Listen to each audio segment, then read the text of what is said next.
Muchas gracias por continuar en su canal Historia Universal Contemporánea de Educación Media Superior. Yo soy el profesor Carlos Cabrera.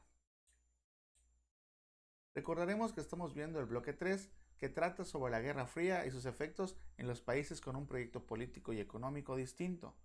El propósito del bloque es examinar éticamente el impacto económico, social, político y cultural en México a partir del desarrollo de la Guerra Fría y la creación del nuevo orden mundial, mostrando tolerancia ante la diversidad de problemas sociales.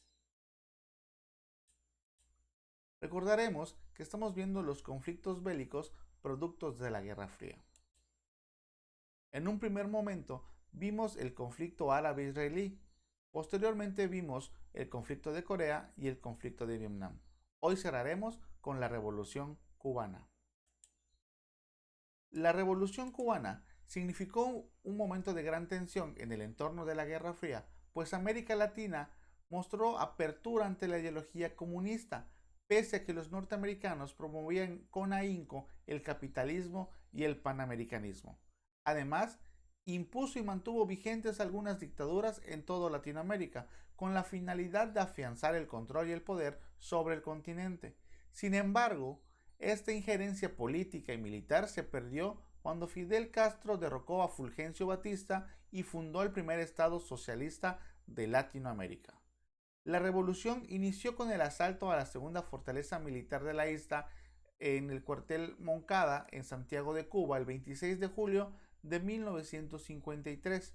Fidel Castro y algunos de sus seguidores lideraron el movimiento, pero enseguida fueron detenidos y encarcelados.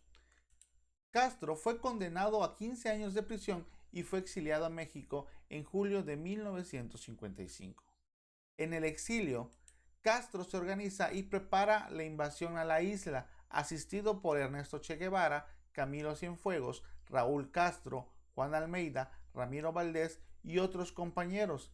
Desembarcaron el 2 de diciembre de 1956 en Playa Las Coloradas, pero casi inmediatamente fueron sorprendidos, por lo que los sobrevivientes se retiraron a la Sierra Maestra, desde la cual comenzaron una guerra de guerrillas contra el gobierno de Batista.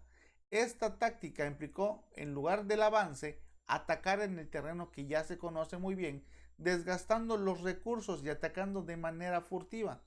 Tras varios enfrentamientos, el 28 de diciembre de 1958, el general Eulogio Cantillo, jefe del Estado Mayor Conjunto, negoció con los rebeldes un posible apoyo del ejército para producir el golpe de Estado. Castro se negó rotundamente y ejecutó el golpe que produjo la salida del país de Fulgencio Batista, quien decidió exiliarse a República Dominicana. Casi enseguida, el gobierno estadounidense reconoce la revolución. El 1 de enero de 1959, Castro entró triunfante a Santiago de Cuba, declarando la capital provisional y nombrando a Manuel Urrutia como presidente provisional, mientras que él adquirió el cargo de comandante de las Fuerzas Armadas. El gobierno cubano comenzó un proceso de expropiaciones, nacionalizaciones y confiscación de bienes, afectando a la clase alta y a las empresas estadounidenses, quienes optaron por abandonar el país. Se eliminaron la gran y mediana propiedad privada, garantizando solo la propiedad privada personal, es decir, los bienes inmuebles y los pequeños negocios. El 17 de mayo de 1959, Castro proclamó la ley de reforma agraria, con lo que los terratenientes perdieron sus latifundios. Para 1960, el Che Guevara estableció acuerdos comerciales, financieros y científicos, además de los tecnológicos, con los países del bloque comunista, con lo que establecieron relaciones diplomáticas entre Cuba y la URSS. En noviembre de ese año, los estadounidenses embargaron las exportaciones cubanas. Tras enterarse de este pacto, rompieron las relaciones diplomáticas con la isla.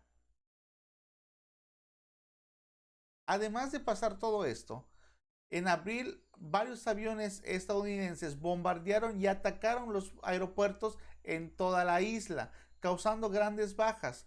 Castro nombró a la Revolución Socialista y esto produjo la invasión en Bahía de Cochinos, organizada por aliados cubanos entrenados y armados por la CIA, que trataban de derrocar al nuevo gobierno.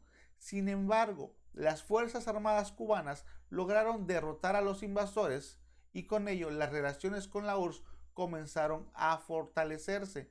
En febrero de 1962, Kennedy ordenó el bloqueo total de la isla. El resultado es la instalación de misiles atómicos propiedad de la URSS en la misma Cuba, como una medida preventiva en caso de que los Estados Unidos volvieran a invadir a la isla.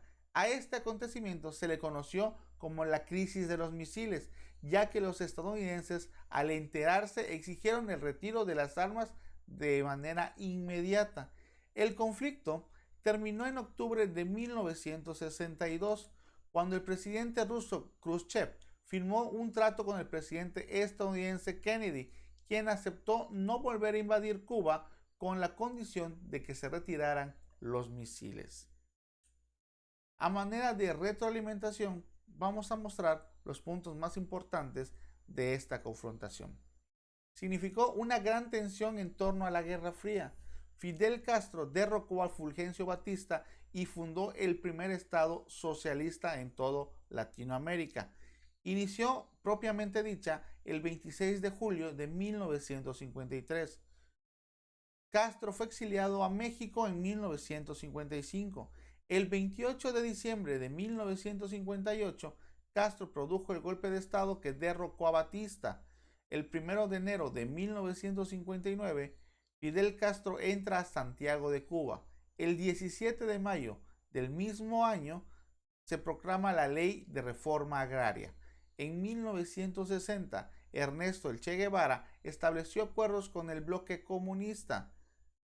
Hubo un embargo estadounidense. En 1961, en enero, se rompen relaciones diplomáticas con los Estados Unidos. En abril de 1961 se hace la invasión en Bahía de Cochinos. En febrero de 1962, Kennedy ordenó el bloqueo total de Cuba. Se conoce la crisis de los misiles y en octubre de 1962, Khrushchev y Kennedy firman un tratado para terminar con este problema en la isla. Hasta aquí con el reporte de la Revolución Cubana y la crisis de los misiles. Por su atención, muchas gracias. Nos vemos en la próxima.